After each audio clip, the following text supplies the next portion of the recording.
ইসলামী শরিয়ার দৃষ্টিতে কোনো স্বামীর জন্য এই সুযোগ আছে কিনা যে তিনি তার বাবা মা ভাই বোনের সঙ্গে তার স্ত্রীকে যৌথ পরিবারে থাকতে বাধ্য করবেন, অথবা স্ত্রীর জন্য এই সুযোগ আছে কিনা, অধিকার আছে কিনা যে তিনি স্বামীর বাবা মা ভাই বোনের সাথে থাকতে অস্বীকৃতি জানিয়ে পৃথক কোনো বাসায় আবাসনে থাকার জন্য স্বামীকে আবদার করবেন, দাবি করবেন। এ প্রশ্ন উত্তরে শুরুতেই বলতে চাই যে আল্লাহ সুবহানাহু ওয়া তাআলা কোরআনে কারিমে বলেছেন আসকিনুহুন্না মিন হাইসু সাকানতুম মিন ওয়াজদিকুম, অর্থাৎ পুরুষদেরকে আল্লাহ সুবহানাহু ওয়া তাআলা নির্দেশ করছেন যে তোমরা তোমাদের স্ত্রীদের আবাসনের ব্যবস্থা করো, তোমরা যেখানে বসবাস করো তোমাদের সাধ্য অনুপাতে। তার মানে স্বামীর সাধ্য এবং তার অ্যাবিলিটি অনুপাতে, যেরকম অ্যাবিলিটি আছে সেই অনুপাতে তার স্ত্রীকে আবাসনের ব্যবস্থা করতে হবে, এটি আল্লাহ সুবহানাহু ওয়া তাআলার নির্দেশ। এখন কমপক্ষে কতটুকু ব্যবস্থাপনা করলে আবাসনের স্বামী তার দায়মুক্ত হবেন বা তার কর্তব্য আদায় করা হবে, এ প্রসঙ্গে প্রায় সকল ফুকাহায়ে কেরামের মত হলো স্বামী যদি তার স্ত্রীকে এমন একটি আবাসনের ব্যবস্থা করেন যেখানে স্ত্রী নিজে স্বাধীনভাবে চলাফেরা করতে পারেন, প্রবেশ করতে পারেন, বের হতে পারেন, বসবাস করতে পারেন, কেউ সেখানে তাকে ডিস্টার্ব না করে, তাহলে সেক্ষেত্রে স্বামীর এই কর্তব্য তিনি আদায় করছেন এটি বলা হবে। আল্লাহ সুবহানাহু ওয়া তাআলা কোরআনে কারিমে এই আবাসন সম্পর্কে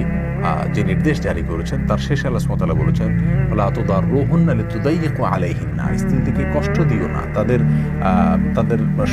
তাদেরকে সংকীর্ণ করে দিও না, তাদেরকে সংকটে ফেলে দিও না, এমনভাবে তাদের আবাসনের ব্যবস্থা করো যাতে তারা ডিস্টার্ব ফিল না করে, তারা কষ্টের মধ্যে না থাকে, অর্থাৎ স্বাধীনভাবে যেন তারা বসবাস করতে পারে। এখন প্রশ্ন হলো একটি ঘর তাকে দেওয়া যেখানে তিনি বসবাস করতে পারেন সকল নির্বিঘ্নে স্বাধীনভাবে, কেউ সেখানে তার অনুমতি ছাড়া প্রবেশ করেন না, তিনি বাইরে গেলে সেখানে তালা মেরে দরজা লক করে যেতে পারেন, আসলে আবার মনের মতো স্বাধীনভাবে সেখানে প্রবেশ করতে পারেন, কেউ ডিস্টার্ব করে না, এরকম একটা আবাসন দেওয়া স্বামীর জন্য কর্তব্য। এখন যৌথ পরিবারে এটা কি সম্ভব কিনা, যৌথ পরিবারেই যদি আবাসনটা দেন, এরকম একটি কক্ষ দিয়ে দেন স্ত্রীকে আলাদা, তাহলে সেটা চলবে কিনা। এই প্রশ্ন উত্তরে বলবো যে যৌথ পরিবারে এরকম আবাসন যদি দেন স্বামী, তাহলে দুই শর্ত সাপেক্ষে তার আবাসন দেওয়ার কর্তব্য তিনি পালন করেছেন বলা যাবে। প্রথম শর্ত হলো যে তাকে স্বাধীনভাবে একটা কক্ষ দিতে হবে, যেটা সবই বললাম, অর্থাৎ তিনি ওই কক্ষে তার মতো করে তিনি বসবাস করবেন, কেউ সেখানে ননদ হোক, দেবর হোক, ভাসুর হোক, শাশুড় শাশুড়ি হোক, কেউ সেখানে তার অনুমতি ছাড়া প্রবেশ করবে না, তার কোনো কিছু হাতাহাতি করবে না এবং ঘাটাঘাটি করবে না, তার কোনো প্রাইভেসি নষ্ট করবে না, তিনি বাইরে গেলে সেখানে দরজা লাগিয়ে যেতে পারেন, কেউ দূষণই মনে করবে না, এক কথায় স্বাধীনভাবে তিনি সেখানে বসবাস করতে পারছেন, এই বিষয়টি নিশ্চিত করতে হবে। আর দ্বিতীয় শর্ত হলো তিনি সেখানে বসবাস করতে গিয়ে পর্দা যেন লঙ্ঘন না হয়, সে বিষয়টি নিশ্চিত করতে হবে। বেশিরভাগ যৌথ পরিবারে দেবর ভাসুর অনেক ক্ষেত্রে তারা থাকেন একসঙ্গে, যদি এরকম হয় যে দেওর বাসুর থাকেন অথবা ননদের স্বামী আসা যাওয়া করে, তারপর ছেলে মেয়ে আসা যাওয়া করে, অথবা এরকম কেউ সেখানে থাকেন যার সঙ্গে ওই মহিলার পর্দার বিষয়টি রয়েছে, সেক্ষেত্রে যাতে তার যাতায়াতের জায়গায় চলাফেরায় ওই পর্দা লঙ্ঘন না হয় সে বিষয়টি স্বামীকে নিশ্চিত করতে হবে, তাহলে সেক্ষেত্রে যৌথ পরিবারেও এরকম আবাসনের ব্যবস্থা স্বামী করতে পারে। এখন কথা হলো যে যৌথ পরিবারে না থেকে স্ত্রী যদি আলাদা থাকতে চান সেটা জায়েজ আছে কি। এক্ষেত্রে বলবো যে যেহেতু স্বামীর সঙ্গতির বিষয়টি এখানে গুরুত্বপূর্ণ, স্বামীর যদি সঙ্গতি থাকে আর্থিকভাবে স্ত্রীকে পৃথকভাবে রাখার, তাহলে সেক্ষেত্রে স্ত্রীকে পৃথকভাবে তিনি যদি রাখেন তাহলে সেটা তার জন্য জায়েজ আছে, এবং এতে মা বাবার যদি খেদমত তিনি কোনো উপর ত্রুটি না করেন, মা বাবার খেদমত আলাদাভাবে করেন, স্ত্রীকে আলাদাভাবে রাখেন, তাহলে সেটা জায়েজ আছে, বরং কোনো কোনো ক্ষেত্রে সেটা উত্তম। কারণ আমাদের দেশে যৌথ পারিবারিক ব্যবস্থাপনা আর্থিক অসঙ্গতির কারণে বেশিরভাগ ক্ষেত্রে হয়ে থাকে আমরা জানি, যার কারণে যাদের আর্থিক সঙ্গতি আছে তারা যদি পৃথকভাবে রাখেন স্ত্রীকে তাহলে সেটা বড় ভালো এবং উত্তম। কেন? তার কারণ হলো যৌথ পরিবারে যে সমস্যাগুলো হয় আমরা কে না জানি, নানা রকমের বিপত্তি এবং অসঙ্গতি দেখা দেয়, গীবত শেকায়েত থেকে নিয়ে ঝগড়াঝাটি, মারামারি, চুগলখড়ি, একে অন্যের পিছনে শত্রুতা করা, এমনকি দাম্পত্য জীবনে বিচ্ছিন্নতা,